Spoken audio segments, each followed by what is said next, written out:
Good morning. It is Friday. How many of y'all could not wait to get to this day? Listen, if we don't need endurance like ever before, we need endurance now.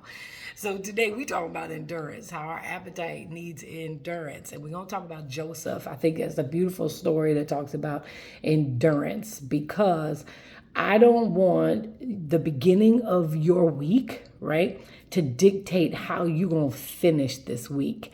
We going to finish strong. Amen.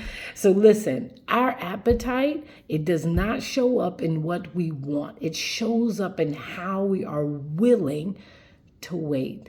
Some people lose ground, not because they lack desire, but because they lacked endurance, y'all. We quit before we get empowered to keep moving. Sometimes right before that breakthrough, we're like, I'm throwing in the towel. I just can't take it anymore. I get it. I understand, but I want to encourage you to push through those feelings and finish strong. Joseph, again, is a powerful example, man. He had dreams from God, but the process was long. He had dreams from the beginning, right? And some people be like, well, just because I'm a Christian or just because I'm saved and just because I know God and he talks to me and all this, that I'm exempt from life pressure, life situations, life circumstances. Listen, that is a lie.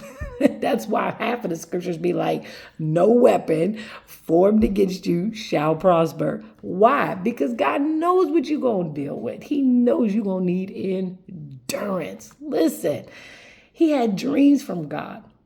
This process wasn't overnight. It was over many nights. He faced betrayal. He faced temptation, false accusations. Come on, we were talking about him with Potiphar's wife, right?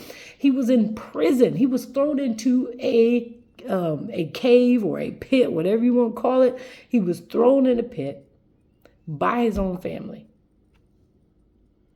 Listen, to get through that and to how he finished, come on, we would have been finished in the pit, not even be able to get out.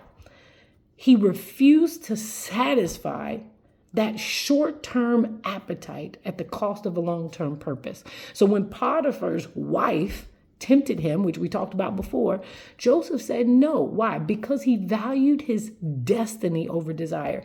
He valued what God had for him that was to come. It wasn't there yet, but it was to come. And sometimes it's in that hope, right? Like Abraham, in hope. I preached this on Wednesday night Bible study. He believed. We have to continue to believe and continue to hope. That's going to give us that strength, right? He's going to grace us with that power to keep moving through whatever circumstance that we're dealing with at that present time. Joseph understood something important. Endurance, it protects promise.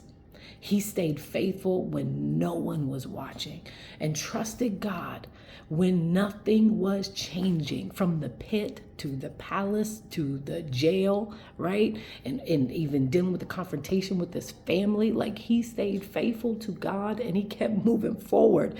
And eventually, listen, God elevated him in the right timing. Because again, what I've said, and I say this all the time, we always think the deliverance is just for us and in that moment. No, God's working a plan outside of your perspective, outside of what you see, all around you. It's not just about you. That's why we have to get out of our feelings and understand that God is working something out around us with other people that are connected to us.